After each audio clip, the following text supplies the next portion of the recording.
South Yorkshire, are you ready to do battle? Wembley awaits for what should be an epic encounter on Monday. The winner will be showered in glory and get the opportunity to play in the Championship next season. The loser have to slum it back in League One next season and visit our beautiful Kassam Stadium. But I'm getting a little bit sick of the criticism the Kassam Stadium gets.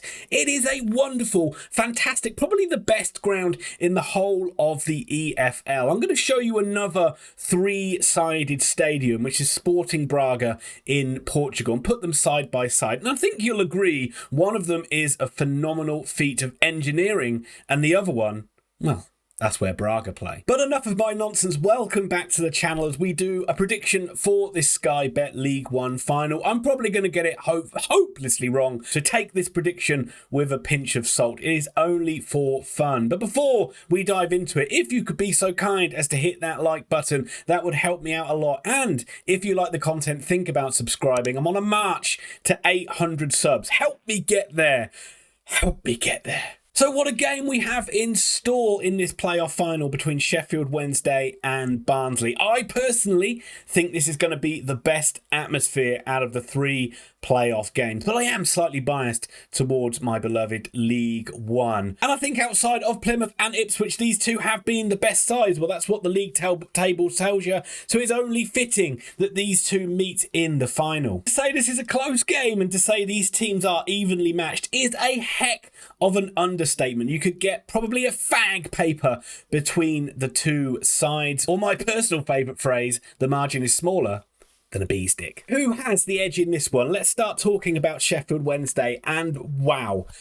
I'm sure unless you've been living in a cave, you know what Sheffield Wednesday did in the second leg of their game against Peterborough. What a phenomenal turnaround. My words cannot do it justice. It's one of the most amazing games of football I witnessed. I live in Sheffield. I work with Sheffield Wednesday fans, and quite a lot of those fans, young and old, have said to me that that is one of the greatest games, if not the greatest games they have ever been a part of. Testament to the Wednesday fans for sticking with their players. Would have been very easy, and you did see some people turning against their team, but it would have been very easy to turn against their team, but they did not. And credit to the players, they came out and gave a performance for the ages. They got that crowd onside early doors, and they just almost roared each other to victory in that one. And credit to Darren Moore as well for being bold in his team selection, for giving his players the belief to go out and play in the way that they did. The difference between Wednesday in that first leg and that second leg were night and day. The intensity that Wednesday played with, the way they moved the ball, the way they created chance after chance after chance, and they just penned Peterborough in, particularly in that second half.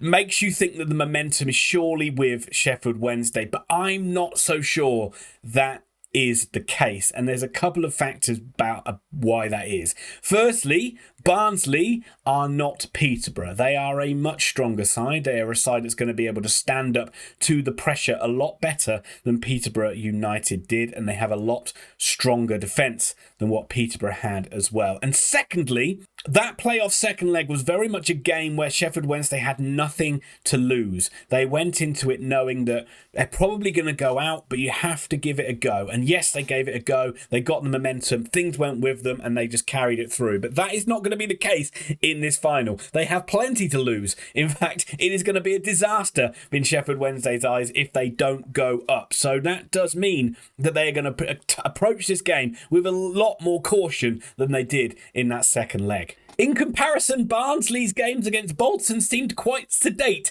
to what we saw as opposed to Sheffield Wednesday versus Peterborough. That won't bother the Tykes at all. Quietly going about their business all season is what they've been about. And yes, they've relied a lot on being solid at Oakwell, and that is where they just kind of pretty much, I wouldn't say it was routine, but it felt as routine as it could be in the second leg of a playoff against Bolton. They got their goal midway through the first half through Kitchen, and then just seemed to hold Bolton at bay pretty comfortably.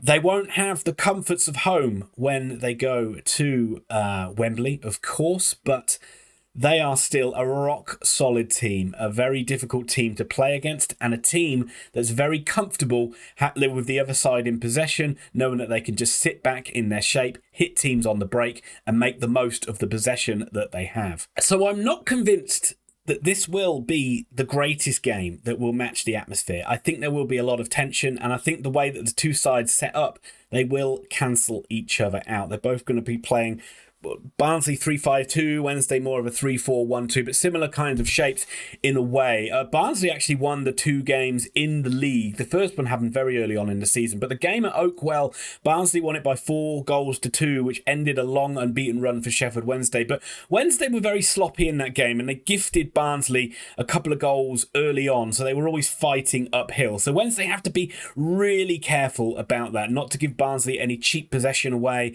They're very, very good at in transition, Barnsley, and as I said, very, very good from that in midfield 3, or makes a 5 if you like, with the likes of Cadden, Kane, Connell, Phillips, Williams, of turning defence into attack and creating chances for that front 2 of either Cole or Tedic or Norwood, whoever starts up front for Barnsley. So that leaves me more with the questions that Wednesday have to answer than the Barnsley ones. I think Barnsley will be pretty happy for Wednesday to just have the ball and for them to come on to Barnsley and for Barnsley to try and hit them on the break. So that leaves a quandary of what Sheffield Wednesday do.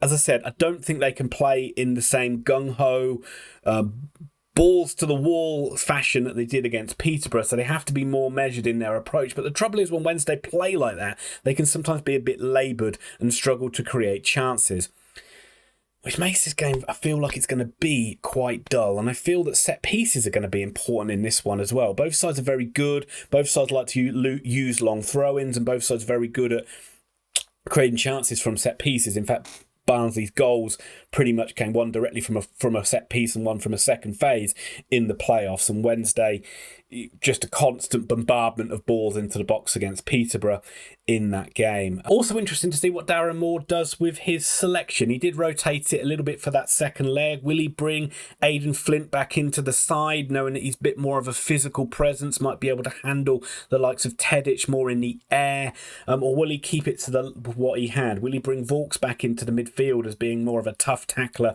player, or will he leave it to what he had? Will he leave it with the likes of Palmer in there with Bannon? Will he play Windass up top with Smith, or will he play Gregory, Smith and Windass in behind? It's also a balancing act of what these wing-backs do as well. You've got the likes of Cadden and Williams for Barnsley. You've got the likes of Johnson and Patterson for Sheffield Wednesday. How much do they commit? How much do they play the balancing act between going forward and being caught out of possession? That risk of being caught high up the pitch, having the other team's wing-backs running in behind, is a key area for both sides. So that leaves me with a prediction, and I think you can see from just as a summary, that this game's going to be bloody tight. Could go either way. That's kind of sitting on the fence a little bit. So where do I think it's going to go? I could already feel the down votes from one set of fans, and I feel that's going to come from Sheffield Wednesday, because I think that Barnsley are going to win this playoff final. I think there's going to be too many times where they catch Sheffield Wednesday in possession, turn the ball over, hit them on the break, and I feel that they will get some joy from that area. I feel both sides will score in the game, but I feel ultimately it could go all the way to extra time, but I don't think it's going to go to penalties. I feel Barnsley will get the job done. I'm sorry, my Owls fans, my Owls of Owlerton, because I feel the Tykes are going to take this one. It is going to be Barnsley 2, Sheffield Wednesday 1. Look, good luck to both sides. I don't really have much of a dog in the fight in this one. Both sides kind of deserve it. Both sides have been fantastic this season. Take my predictions with a huge lorry load of salt. I am usually completely wrong with them, as I said. So that'll do it. That wraps up League One. That is the final game of the season. What a weird season it has been. I will be back to do some more League One content in terms of grading each side of how I think they've done this season. Spoilers, Oxford won't get a high grade. And but other than that, just enjoy this playoff final. Leave your comments down below. If you can hit like, that's great, and if you can hit subscribe button, that helps me out as well. So thank you very much for being with me on this League One journey. Good luck to both those sides in the final, and I will see you very soon.